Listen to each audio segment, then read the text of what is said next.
Hey, Sean, how are you today? Hi, Jeff. I'm sorry I missed your call. I'm doing fantastic. How can I help you? Good. I got a couple of quick questions. All right. Sending in this contract, and it seems like the more stuff I get into, the more stuff they're asking for, which is cool. But a couple things I don't know, so I wanted to run by you. I actually sent them to you in email. I don't know if you... No, I haven't seen that yet, but go ahead. So it says, if the provision at FAR 52.204-7, System for Award Management, is not included in this solicitation, and the offeror has an active registration in the System for Award Management, the offeror may choose to use paragraph D of this provision instead of completing the corresponding individual representations and certifications in the solicitation.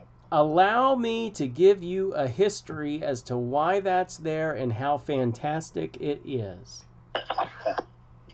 So, when I was coming up in this business, you had a portion of your registration with the government. Now, notice I didn't say SAM.gov, your registration with the government, because in those days it was called CCR, Central Contractors Registry, as I recall, but don't quote me on that. And in I don't recall that it had what was referred to as representations and certifications. And I don't remember all the questions, but they probably show in that solicitation you're looking at. But it's like, are you this? Are you that? Are you that? I mean, it's just a whole bunch of questions.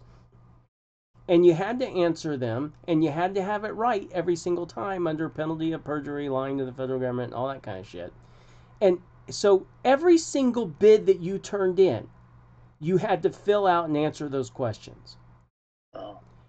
It was a royal pain in the ass. Every single bid, you had to fill all that out. And then years later, like around 2000 or maybe just before, they came out with this thing called ORCA. Again, I don't remember what ORCA stands for, but it was spelled like an orca whale. And all you had to do was go into ORCA and fill out your representations and certifications one time, and then in the bids they started saying if you're registered in ORCA, checkmark D. Now you see how this is coming around to you. Yeah. Okay, so now you'd have to search through 50 pages looking for this little checkmark D and then check it, and because it's checked, now the government knows that A, you're registered, and B, you're in ORCA. Now here's a little slight trick of a genius. Every once in a while I just had these genius moments because I had learned about order of precedence. If something's on the contract, it's in your contract. So on the 1442, if there's something on that document, no matter what it says the rest of the documents, that's in your contract. Okay. So the order of precedence goes contract, then articles incorporated by reference, then specifications, then drawings. And in the 90s, the 486 computer had come out, and it was a really hot rod computer compared to everywhere else. And the government started writing on the 1442, must provide a 486 computer, even though the job was to put siding on a building. And you're like, what the hell? Uh-huh. They were using federal contract funds to get new computers for their offices. Because it was on the 1442, it's part of your contract. Okay. And then the way they were explaining that away was, well, we're requiring a schedule on this job, and the schedule needs to be able to be computerized, and we need a computer to read the schedule. That's how they were making the argument. Wow. Now, because I knew that, I just started saying ORCA applies and just writing that on my 1442s. Now it didn't matter if I checked checkmark D because ORCA applies is on the contract, and that overrides everything. So now I don't have to look for checkmark D anymore. So if you watch enough of my videos on how to fill out bid forms, you'll hear me say right on there, SAM applies and ORCA applies. Now, you don't know what ORCA is, But the federal government does. And the reason I say ORCA applies is because there's still some documents out there being put out by the government that say checkmark D if ORCA applies. Well, there is no ORCA anymore. It's only SAM.gov. Okay? So then one guy asked me, well, when can I stop putting ORCA applies? And I said, the first time somebody calls you up and says, what the hell is ORCA? Yeah. So anyway, I don't think, look, ORCA doesn't exist anymore. I think it's been enough years that you can probably just say SAM applies. Okay? Yeah. That's what I know. I've been putting that on the bids on that front. Yeah, so check marks D, write SAM applies, do both, I don't care, but I have not heard one single time ever, and I'm not saying that that doesn't mean that you couldn't be the first, but I've not heard one guy call me back and say, I wrote SAM applies and they said I wasn't compliant because I didn't check the checkbox. That conversation hasn't happened yet. If it ever did happen, I'd be saying, yeah, you got to find that checkmark D every time and you got to check that shit because, you know, I would definitely be telling you that if I had feedback suggesting otherwise, suggesting that it needed to be that way. Okay. All right. And then I got another one. I don't know if this doesn't make sense to me. Maybe it will to you.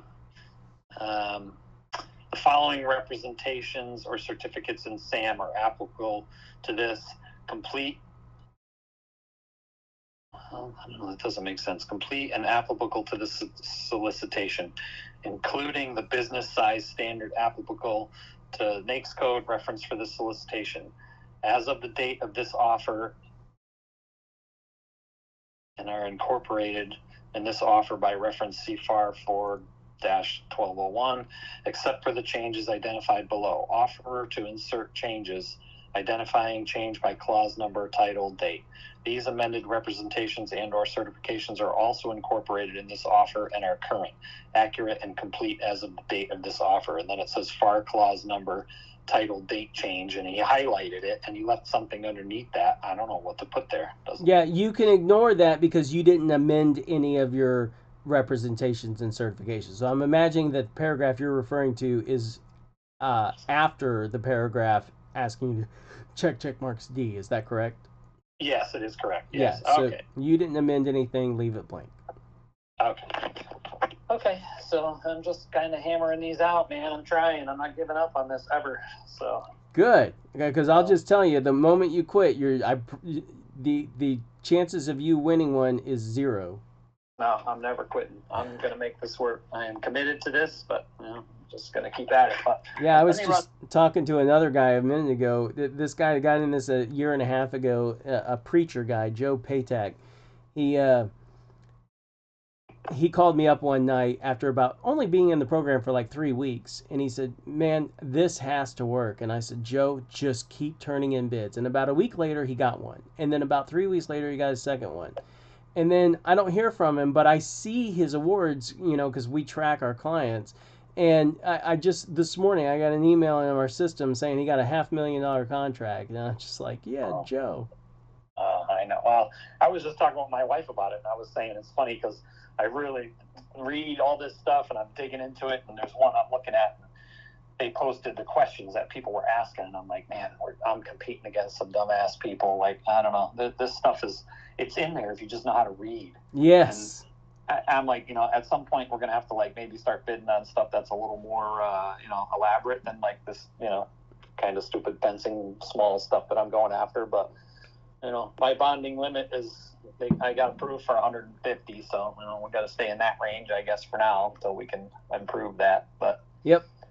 So I bid this job, and I got chatting with this girl at this company, the subcontractor, and she sent me a quote, and it's probably a formal quote, but, you know, it says in there, you know, if you accept, you know, sign it over, and then, you know, they require 50% deposit. And I remember you talked about, like, explaining to subcontractors, like, how they're going to get paid and not get screwed. Like, what would you, and it's not even so much that I don't have it to give to her, but it's like, you know, you kind of want to get the job done and then you get paid. Like, yeah, do you want me to repeat the script for that? No, because I probably won't remember it. If it goes, I'll probably call you back. But I do remember you said something about that. I was saying, like, you're not going to get screwed. Like, the job is bonded. Like, it's government. You're going to get paid. Yep, yep, Federal Prompt Payment Act, yep.